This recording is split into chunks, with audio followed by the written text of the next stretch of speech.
Already first match India versus England மேட்ச்ல நமக்கு தெரிஞ்சிருச்சு இந்தியா டீம்ல பவுலிங் லைனப் மட்டும் தான் இப்போதைக்கு ஒரு குறையன்ட்டு. ஆனால் அந்த பவுலிங் லைனப்லேயே இன்னொரு குறை வருது. அது என்னன்னா ஷமி இந்த இன்ஜுரி காரணத்தால விளையாட போறது இல்லை. அதாவது இன்னும் 4 மேட்ச் இங்கிலாந்து மேல இருக்கு. ஸோ அந்த 4 மேட்சுமே இந்த இன்ஜுரி காரணத்தால ஷமியால விளையாட முடியாது. ஸோ அவரோட இடத்துல ஹர்ஷ்தீப் சிங் தான் விளையாட போறாரு அப்படின்னு சொல்லிட்டு அஃபிஷியலா கன்ஃபார்ம் ஆயிருக்கு. ஃபர்ஸ்ட்லி இப்போ ஷமி விளையாட மாட்டார் பாத்தீங்களா. ஸோ இதுல பாசிட்டிவும் இருக்கு, இன்னொன்று நெகட்டிவும் இருக்கு. ஸோ பாசிட்டிவா நம்ம என்னன்னு எடுத்துக்கிட்டோம், ஹர்ஷ்தீப் சிங் ஒரு நல்ல விக்கெட் டேக்கிங் பவுலர். அவரோட ஓவர்ல என்னவே அடி விழுந்தாலும் எப்படியாச்சும் விக்கெட் எடுத்துருவாரு, சேம் ஹர்ஷல் பட்டேல் மாதிரி. சரி, அப்போ நெகட்டிவ் ஆஸ்பெக்ட் என்ன இருக்கு அப்படின்னு சொல்லிட்டு பாத்தீங்கன்னா, பவுலிங் லைனப் ஃபுல்லாவே ஒரு நெகட்டிவ் ஆஸ்பெக்ட் தான். லைக் பும்ரா மட்டும் தான் கான்ட்ரிபியூட் பண்றாரு பவுலிங் சைட்ல, வேற யாருமே இல்ல. மீன்ஸ் விக்கெட் எடுக்கிறாங்க சில நேரம். லைக் இப்போ நம்ம ஹோல் பவுலிங் லைனப்பே எடுத்து பார்த்தோம்னா ஷர்துல் தாக்கூர் மொதல் ஆளா வருவாரு. என்னன்னா ஃபர்ஸ்ட் இன்னிங்ஸ்ல அவரோட பவுலிங் உண்மையா சுத்தமா நல்லா இல்ல. 7 ரன் ரேட் மேல டெஸ்ட் மேட்ச்ல அவர் ஓவர்ல அடிக்கிறாங்க.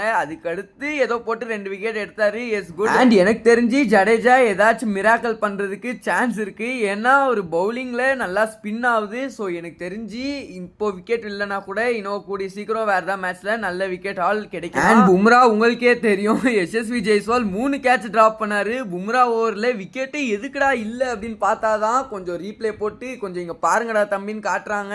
என்னன்னா 3 கேட்சுமே பும்ரா பால்ல தான் டிராப். 3 விக்கெட்னு சொல்ல முடியாது, ஆல்மோஸ்ட் லைக் 2 விக்கெட் தான். ஏன்னா 2 பேட்ஸ்மேன், ஒரு பேட்ஸ்மேன் 2 கேட்ச் டிராப் அண்ட் இன்னொருத்தருக்கு 1 கேட்ச் டிராப். அது நான் சொல்லி தான் தேவைன்னு கிடையாது. நேற்று 140 அடிச்சாரு, அவரே தான் டக்கெட். நேற்று கூட மேட்சை ஜெயிச்சிருக்கலாம். ஒரு ஹை ஸ்கோரிங் மேட்ச்ல கூட இவங்களால அந்த பவுலிங்கை போட்டு மடக்க முடியல. விட்டமின் வி வேற குறையுது அப்படிங்கிற மாதிரி சொல்றாங்க. என்னது விட்டமின் வினா, அது யாரும் இல்ல, விராட் கோலி தான். அண்ட் எல்லாருமே இப்போ சயின்டிபிக்கா ஒரு எக்ஸ்பிளனேஷன் கொடுக்குறாங்க. விட்டமின் வி கம்மியால தான் சிராஜ் விளையாடுறது இல்ல. மீன்ஸ் சிராஜுக்கும் விராட் கோலிக்கும் எந்த மாதிரி ஒரு ஃப்ரெண்ட்ஷிப்னு உங்களுக்கே தெரியும். விக்கெட் எடுத்துட்டா போட்டு கத்தியே அடுத்த விக்கெட் வர வச்சிருவாங்க. ஸோ அது கம்மியாகிறதால தான் சிராஜ் இல்லைங்கிற மாதிரி பேசுறாங்க. சரி, ஆகுறது ஆகட்டும். எனக்கு என்னமோ பவுலிங் லைனப்பே கொஞ்சம் வித்தியாசமா தான் இருந்த மாதிரி இருக்கு. பிரசித் கிருஷ்ணா, ஜாஸ்பிரிட் பும்ரா, ஹர்ஷ்தீப் சிங் ஒரு காம்போவே கொஞ்சம் விரித்தனமா டிஃப்ரெண்டா இருக்கு. அண்ட் இவங்க ஷர்துல் தாக்கூரை டிராப் பண்றதா ஐடியாலேயே இல்ல. வேற ஏதாவது ஒரு நல்ல பிளேயரை எடுத்துட்டு வரலாம். பிகாஸ் ஷர்துல் தாக்கூர் ஓவர்ல கூட விக்கெட் விழுதுங்கிறதோட அவர் ஓவர்ல தான் நிறைய ஸ்கோரே போகுது. இப்போ கூட பாத்தீங்கன்னா 6 ரன் ரேட்ல இருக்கு. டெஸ்ட் மேட்ச்ல